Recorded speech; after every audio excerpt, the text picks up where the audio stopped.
Dear viewers, what would you do if someone asked you to risk everything you've worked for to help them? Today's story is about a young female police officer from Texas whose entire world changed when she received an impossible request from behind prison walls.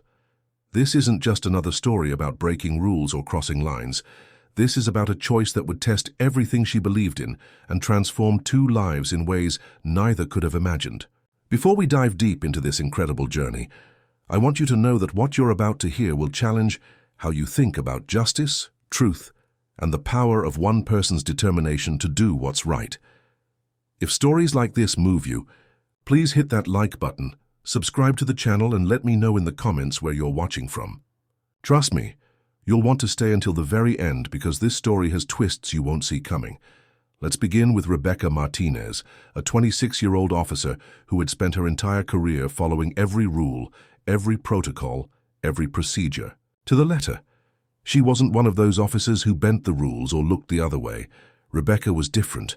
Her colleagues respected her because she treated everyone with dignity, whether they were fellow officers, civilians, or even suspects. She had this quiet strength about her that made people listen when she spoke. Rebecca had always dreamed of working in law enforcement. Growing up in a small Texas town, she watched her father serve as a sheriff's deputy for over 20 years. He taught her that being a police officer meant more than just wearing a badge. It meant standing up for people who couldn't stand up for themselves. It meant being the barrier between chaos and order. Most importantly, it meant never compromising your integrity, no matter what. After graduating from the police academy with top honors, Rebecca started her career at a busy precinct in Dallas. She worked traffic stops, domestic disputes, theft cases, everything a young officer handles. Her supervisors noticed her immediately. She was thorough, professional, and had this natural ability to de-escalate tense situations.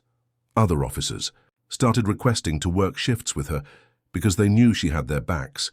But Rebecca's dedication to doing things the right way sometimes put her at odds with others. When she witnessed questionable behavior from fellow officers, she reported it. When she saw corners being cut on paperwork, she spoke up. When supervisors tried to pressure her into handling cases differently, she stood firm. This earned her respect from some, but it also made her enemies. The breaking point came when her direct supervisor, Captain Williams, started making inappropriate advances. Williams was a man in his 50s who had been with the department for over 25 years. He had connections, influence, and a reputation for getting his way. When Rebecca politely but firmly rejected his advances, Williams didn't take it well. He started making her work life difficult, assigning her to the worst shifts, the most dangerous calls, and constantly questioning her reports. One evening, Williams called Rebecca into his office. The conversation started professionally enough, but quickly turned personal. He made it clear that her career advancement depended on being more cooperative with him. When Rebecca refused and made it clear she would report his behavior, Williams smiled coldly and told her she was making a big mistake. 2 weeks later, Rebecca received transfer orders. She was being reassigned to a maximum security correctional facility 3 hours outside of Dallas. The official reason was staffing needs, but Rebecca knew the truth. Williams had used his influence to punish her for standing up to him. Instead of fighting the transfer and potentially damaging her career further, Rebecca accepted it with dignity. She packed her things and prepared for a completely different kind of law enforcement. The correctional facility was nothing like the police station. The moment she walked through those heavy steel doors, Rebecca felt the weight of the place. The air was thick with tension, the sounds were harsher, and the atmosphere was filled with an underlying current of danger that never went away. This wasn't about protecting and serving the community anymore. This was about maintaining order in a place where hope often went to die. Rebecca's job was to supervise inmates during their daily activities, escort them to different areas of the facility, and ensure security protocols were followed. She quickly learned that being a corrections officer required a different set of skills than being a street cop. Here, you had to read people differently, understand the unspoken rules, and maintain authority without escalating situations unnecessarily. Most of the inmates fell into predictable categories. There were the angry ones who challenged authority at every turn, the broken ones who had given up on life, the manipulators who tried to work the system, the quiet ones who just wanted to do their time and get out. Rebecca treated them all with the same professional respect she had shown everyone throughout her career. But after her first month at the facility, one inmate caught her attention in a way she didn't expect. His name was David Chen, and he was different from the others. David was serving a 15-year sentence for corporate fraud and embezzlement. Unlike most inmates, he carried himself with quiet dignity. He was polite to staff, helpful to other inmates, and never caused trouble. There was something about him that didn't fit the typical profile of someone who belonged in maximum security. David was in his early 30s, well-educated, and had worked as a quality control manager at a food processing company before his conviction. He spent most of his time in the prison library, reading everything he could get his hands on. Other inmates respected him because he helped them write letters to their families and assisted with legal paperwork. The guards generally liked him because he never gave them problems. Rebecca first noticed David during meal supervision. While other inmates talked loudly, argued, or ate in silence, David would sit quietly reading a book or writing in a notebook. He was always respectful when she gave instructions, never tried to engage in inappropriate conversation, and maintained appropriate boundaries. But there was something in his eyes, a sadness that seemed deeper than just being incarcerated. Over several weeks, Rebecca began to notice small things about David. He would sometimes stare out the windows during yard time with a look of profound regret. When he thought no one was watching, his composed facade would slip and she could see the pain he was carrying. During mail call, he never received letters, never had visitors, and seemed completely isolated from the outside world. One evening, during her rounds, Rebecca found David sitting alone in the common area, staring at a photograph. When he saw her approaching, he quickly put it away, but not before she glimpsed what looked like a family photo. That's when she realized that beneath his calm exterior, David was carrying a burden that went far beyond his criminal conviction. The next day, during a routine cell inspection, Rebecca discovered something that would change everything.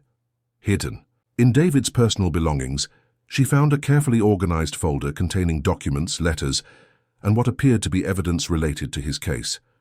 When she confronted him about it, David's response caught her completely off guard. He didn't deny having the materials. Instead, he looked directly at her and said something that would haunt her for weeks to come. He told her he was innocent, that he had been framed by his former employer, and that he had one last wish before he lost hope completely. He needed someone on the outside to help him prove his innocence.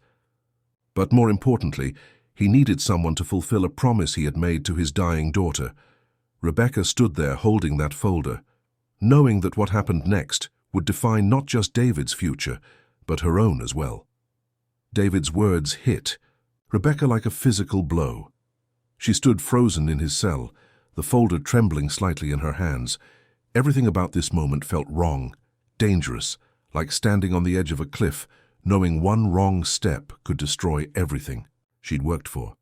But something in David's voice, the quiet desperation mixed with dignity, made her stay and listen. He told her about his daughter, Emma, who had been only 8 years old when he was arrested. Emma had been battling leukemia, spending more time in hospital beds than playgrounds. During his trial, while lawyers argued about financial records and corporate policies, Emma's condition had worsened. David had made her a promise during one of their last visits before sentencing. He promised he would prove his innocence and come home to take her to see the ocean. Something she had dreamed about, but never experienced. Emma had died 6 months into his sentence. David never got to fulfill that promise, never got to say goodbye properly, never got to show her the waves she had only seen in picture books. The guilt was eating him alive. But there was something else. Emma's mother, David's ex-wife, had received threatening phone calls after the trial. Someone wanted to make sure certain information stayed buried, and David believed his former employer was behind it. Rebecca found herself asking questions she never intended to ask. Why hadn't his lawyer pursued these leads? Why hadn't the evidence been presented properly? David's answers painted a picture of a legal system that had failed him, of corporate lawyers who had outmaneuvered an overworked public defender, of witnesses who had suddenly changed their stories or disappeared entirely. That night, Rebecca couldn't sleep. She kept thinking about David's story, about the folder of documents, about a little girl who had died while her father sat in prison for crimes he claimed he didn't commit. She told herself this wasn't her problem, that getting involved would be professional suicide. But every time she closed her eyes, she saw David's face when he talked about Emma. The next morning, Rebecca made a decision that went against every instinct she'd developed as a law enforcement officer. During her lunch break, she drove to the nearest public library and started researching David's case. What she found in old newspaper articles and court records made her stomach turn. The case had been rushed through the system. Key witnesses had recanted their testimony after the trial. The company David had worked for had been investigated for safety violations multiple times, but somehow those investigations had always been dropped. Rebecca spent her days off digging deeper. She contacted journalists who had covered corporate crime, spoke with former employees of David's company, and slowly began to piece together a pattern of corruption that went far beyond what David had been accused of. The more she learned, the more convinced she became that David was telling the truth. But investigating was one thing. Acting on what she'd learned was something entirely different. Rebecca knew that helping an inmate in this way could cost her, not just her job but potentially her freedom. If she was wrong about David, if this was all an elaborate manipulation, she would lose everything. But if she was right, an innocent man was rotting in prison while the real criminals walked free. The breakthrough came 3 months into her investigation. A former company executive dying of cancer and wanting to clear his conscience reached out to a reporter with evidence of the cover-up. Financial records, emails, and recordings that proved David had been framed. The executive had been pressured to falsify documents that made David appear guilty. While the real embezzlement had been orchestrated by senior management, Rebecca knew this was the moment of truth. She could take this information to the authorities through proper channels, but that would take months or years to work through the system. Or she could take a more direct approach, one that would require her to step outside her role as a corrections officer and become something she'd never been before, an advocate for justice operating in the shadows. She chose the harder path. Working with the journalist and the dying executive, Rebecca helped coordinate the release of the evidence to multiple news outlets simultaneously. She used her position at the prison to document David's exemplary behavior, to gather statements from other inmates about his character, and to build a case for his innocence that couldn't be ignored. The story broke on a Tuesday morning. By that evening, David's case was front-page news across Texas. The company executives who had framed him were arrested. The corrupt officials who had covered it up were under investigation. And David Chen, who had spent 3 years in prison for crimes he didn't commit, finally had hope again. But Rebecca's involvement hadn't gone unnoticed. Prison officials launched an internal investigation into how sensitive information about David's case had been leaked. They suspected someone on the inside had been helping him, and Rebecca knew it was only a matter of time before they connected the dots back to her. The night before David's conviction was officially overturned, he asked to speak with Rebecca, privately. They met in the prison chapel, a quiet space where inmates often went to find peace. David thanked her for everything she'd done, but then he made another request, one that would test Rebecca's commitment even further. He asked her to help him fulfill the promise he'd made to Emma, not the original promise about proving his innocence, but a new one. He wanted to establish a foundation in Emma's name to help other children battling cancer, particularly those whose parents were facing legal troubles. He needed someone he trusted to help him navigate the outside world, to be his partner in building something meaningful from the ashes of his destroyed life. Rebecca looked at this man who had lost everything, his daughter, his freedom, his reputation, and yet still wanted to use his experience to help others. She realized that fulfilling David's last wish wasn't just about clearing his name or seeking justice. It was about transformation, about taking pain and turning it into purpose, about honoring the memory of a little girl who had never gotten to see the ocean. As David walked out of prison, a free man the following week, Rebecca knew her own journey was just beginning. Rebecca stood at her apartment window 3 days after David's release, watching the sunrise paint the Texas sky in shades of gold and pink. Her phone had been buzzing constantly with calls from prison administrators, internal affairs investigators and reporters who had somehow gotten her number. She let them all go to voicemail. There were bigger things happening now, things that mattered more than protecting her career. David had called her the night before. His voice sounded different outside those prison walls, lighter somehow, but still carrying the weight of everything he'd been through. He'd found a small apartment in Houston and was slowly adjusting to freedom. But he wasn't calling to talk about himself. He wanted to move forward with the foundation they'd discussed, and he needed her help to make it happen. Rebecca had spent years following orders, working within systems, trusting that institutions would do the right thing. But watching David's case had taught her that sometimes the system fails, and when it does, individuals have to step up and fill the gaps. She made a decision that morning that would reshape everything about her future. She submitted her resignation from the correctional facility. Her supervisor, Warden Martinez, called her into his office that afternoon. He was a decent man who had always treated Rebecca fairly, and she could see the disappointment in his eyes as he read her resignation letter. Martinez set the letter down and looked at her directly. He told her he knew she'd been involved in the Chen case, that the investigation had found evidence of her research activities, but he also told her something she hadn't expected. He said that in 30 years of corrections work, he'd rarely seen an officer show the kind of integrity she'd demonstrated.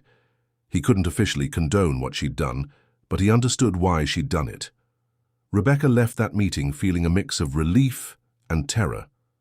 She was walking away from steady income, benefits, and a career path she'd worked hard to build, but she was walking towards something that felt more important than any paycheck, the chance to be part of something that could make a real difference.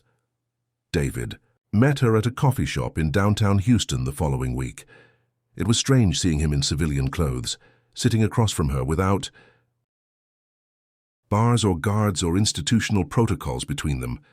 He looked older than his 33 years, but there was something in his posture that hadn't been there in prison. Hope, maybe, or determination. They talked for hours about the foundation. David had already been in contact with several hospitals and cancer research centers.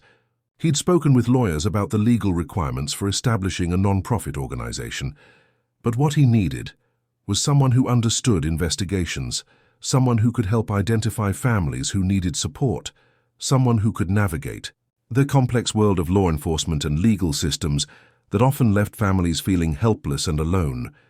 Rebecca found herself saying yes before she'd fully processed what she was agreeing to. Maybe it was the way David's eyes lit up when he talked about helping other families avoid what he and Emma had gone through. Maybe it was the realization that she'd spent her entire career trying to serve justice, and this felt like the purest form of that service she'd ever encountered. They spent the next 3 months laying the groundwork. Rebecca used her savings to cover living expenses while they applied for non-profit status, developed program guidelines, and reached out to potential donors. David threw himself into the work with an intensity that was almost frightening. He would stay up until 3 in the morning, researching funding opportunities, writing grant applications, and reaching out to medical professionals who might want to partner with them. Rebecca worried about him sometimes. She could see that he was channeling all his grief about Emma into this project, and she wondered if he was dealing with his emotions in a healthy way. But she also recognized that purpose was powerful medicine, and David seemed to draw strength from the idea that his daughter's memory would live on through their work. The Chen Foundation officially launched 6 months after David's release from prison. Their first case came through a referral from a social worker at Children's Hospital. A single mother named Maria Santos was facing bankruptcy while trying to pay for her son's cancer treatments. Her ex-husband had been arrested on drug charges, leaving her to handle everything alone. She was overwhelmed by medical bills, legal paperwork, and the constant fear of losing her child. Rebecca drove to Maria's apartment on a Saturday morning, bringing groceries and a folder full of resources the foundation had compiled. She sat at Maria's kitchen table, helping her organize medical bills and insurance paperwork, while 8-year-old Carlos played video games on an old tablet. The boy was thin and pale from chemotherapy, but his smile reminded Rebecca powerfully of the photographs she'd seen of Emma. That evening, Rebecca called David to update him on the visit. She could hear the emotion in his voice as she described Carlos, how he'd asked if she wanted to see his drawings, how he'd told her about wanting to be a doctor when he grew up so he could help other sick kids. David was quiet for a long moment after she finished talking. Then he said something that made Rebecca understand the true depth of what they were doing together. He told her that for the first time since Emma died, he felt like he was keeping his promise to her. Not the original promise about proving his innocence, but a deeper one about making sure other children didn't have to face what she had faced alone. Over the following year, the foundation grew beyond what either of them had imagined possible. They helped dozens of families navigate the complex intersection of medical crises and legal troubles. They provided financial assistance for treatments, connected families with pro bono legal services, and created support groups where parents could share their experiences without judgment. Rebecca discovered she had a gift for this work. Her law enforcement background helped her cut through bureaucracy and advocate effectively for families dealing with overwhelmed social services systems. Her natural empathy made her someone parents trusted with their deepest fears and most desperate needs. She found herself working longer hours than she ever had as a police officer, but feeling more fulfilled than she'd ever thought possible. David had transformed as well. The broken man she'd met in prison had become a passionate advocate who could speak to corporate executives and medical professionals with equal skill. He testified before state legislative committees about the need for better support systems for families facing medical crisis. He spoke at conferences about criminal justice reform and the importance of second chances. But it was the quiet moments that meant the most to both of them. The phone call from a mother whose son had completed treatment successfully. The graduation photo from a teenager who'd beaten cancer, while her father served time for a mistake he'd made years earlier. The thank you letter from a family who said the foundation had helped them hold on to hope when everything else seemed lost. One evening, almost exactly 2 years after David's release, Rebecca was working late at the foundation's small office when her phone rang. It was David, and his voice carried an excitement she hadn't heard before. He'd just gotten off a call with a major pharmaceutical company that wanted to partner with the foundation on a new program, providing free medications for children whose families couldn't afford them. As Rebecca listened to David describe the partnership opportunity, she realized something profound had happened. They had taken the worst experiences of their lives, his wrongful imprisonment and her professional exile, and transformed them into something that was changing other people's lives for the better. David's last wish had evolved into something neither of them had imagined when they first started working together. The little girl who had never gotten to see the ocean was now helping other children navigate storms of their own. And the police officer who had risked everything to help a prisoner was discovering that sometimes the most important laws are the ones written in the human heart. But their story was far from over. Rebecca sensed that David was building towards something even bigger, something that would test both of their commitments in ways they hadn't yet imagined, that something bigger came sooner than either of them expected. 3 months later, Rebecca received a call that would test everything they had built together. It was from a detective in Dallas, someone she had worked with years earlier during her time as a police officer. Detective Rodriguez's voice was tense as he explained the situation. A major investigation had uncovered a network of corporate corruption that went far beyond David's original case. The same company that had framed David was now facing federal charges for systematically covering up safety violations that had led to serious illnesses and deaths. The investigation had revealed a pattern of targeting whistleblowers, destroying evidence, and using their legal connections to silence anyone who threatened their operations. But there was a problem. Several key witnesses had disappeared or refused to testify. Terrified of the company's reach and influence, the prosecutors needed someone who understood the company's methods, someone who had already proven they were willing to stand up to powerful interests. They needed David to testify, not just about his own case, but about everything he had observed during his time working there. Rebecca could hear the fear in David's voice when she called to tell him about the request. He had spent 3 years in prison because of these people. He had lost his daughter while fighting for his innocence. Now they were asking him to put himself back in the crosshairs of the same forces that had destroyed his life once before. The decision wasn't just about David's safety. If he testified, it would mean stepping away from the foundation during its most critical growth period. It would mean reliving the trauma of his conviction, facing hostile lawyers who would try to discredit him and risking everything they had built together. But it also meant the chance to prevent other families from going through what he and Emma had endured. Rebecca found herself in a familiar position, caught between the safe choice and the right choice. She could encourage David to focus on the foundation, to protect the good work they were doing, and avoid the risks of getting involved in another legal battle. Or she could support him in taking on a fight that was bigger than both of them. One that could expose a system of corruption that had destroyed countless lives. They met at the small park where David often went to think, the same park where he had scattered Emma's ashes after his release from prison. As they sat on a bench watching children play on swings and slides, Rebecca could see David wrestling with the decision. His hands were shaking slightly, and she recognized the signs of someone reliving traumatic memories. David told her about the nightmares that had started again since the detective's call. He described lying awake at night, remembering the feeling of being completely powerless, as his life was systematically destroyed by people who saw him as nothing more than an obstacle to their profits. He talked about the guilt he still carried over Emma's death, wondering if things might have been different if he had been more careful, more strategic in how he had tried to expose the company's wrongdoing. But then David's voice changed, becoming stronger and more determined. He told Rebecca about a conversation he'd had with Maria Santos the week before. Maria's son, Carlos, was now in remission, healthy and happy, and looking forward to starting middle school. Maria had thanked David for everything the foundation had done for her family, but she had also said something that stuck with him. She told him that the foundation's work was important, but the real gift he had given her was hope. Hope that good people still existed, that someone would fight for families like hers when they couldn't fight for themselves.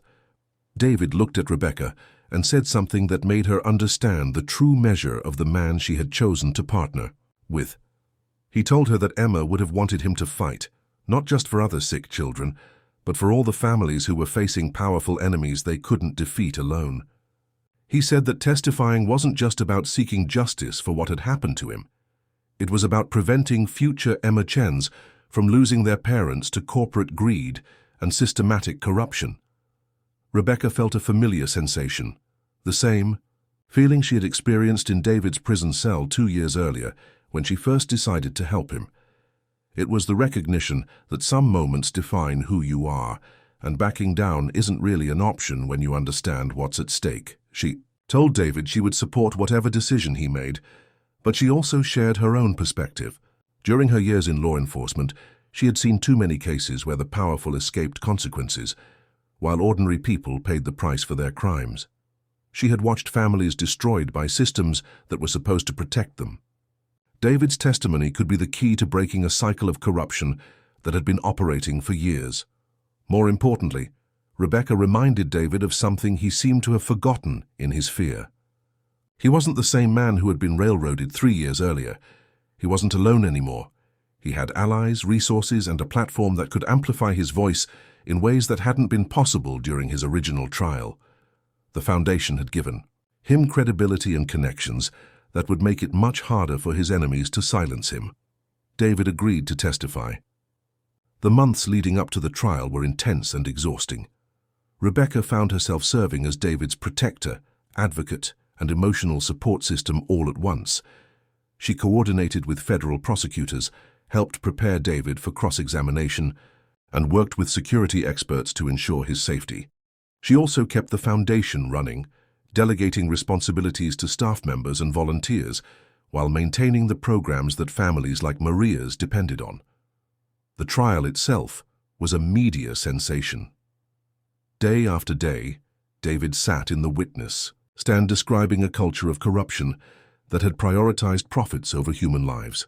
He testified about safety reports that were buried, about employees who were fired for raising concerns, about a systematic effort to cover up evidence of dangerous practices that had sickened and killed consumers across multiple states. Rebecca watched from the gallery as David faced down the same lawyers who had destroyed his life years earlier. But this time was different. David was prepared, supported, and armed with documentation that couldn't be discredited or explained away.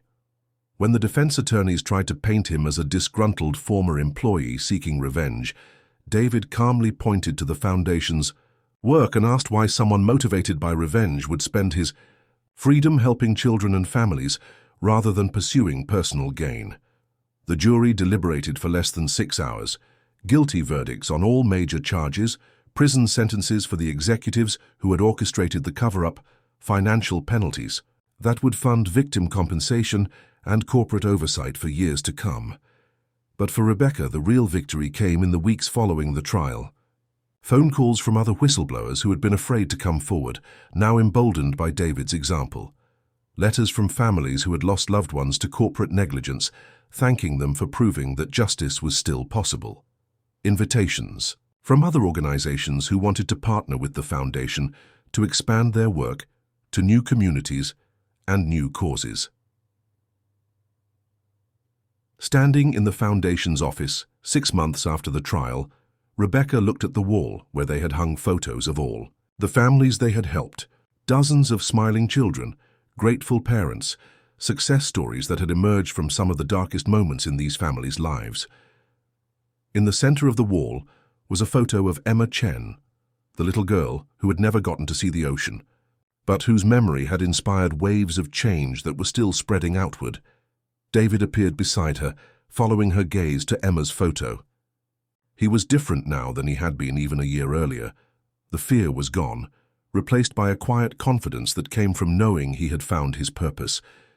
He told Rebecca that he had been thinking about expanding the Foundation's work, maybe establishing chapters in other states, maybe developing new programs to address the intersection of medical crises and legal troubles in underserved communities.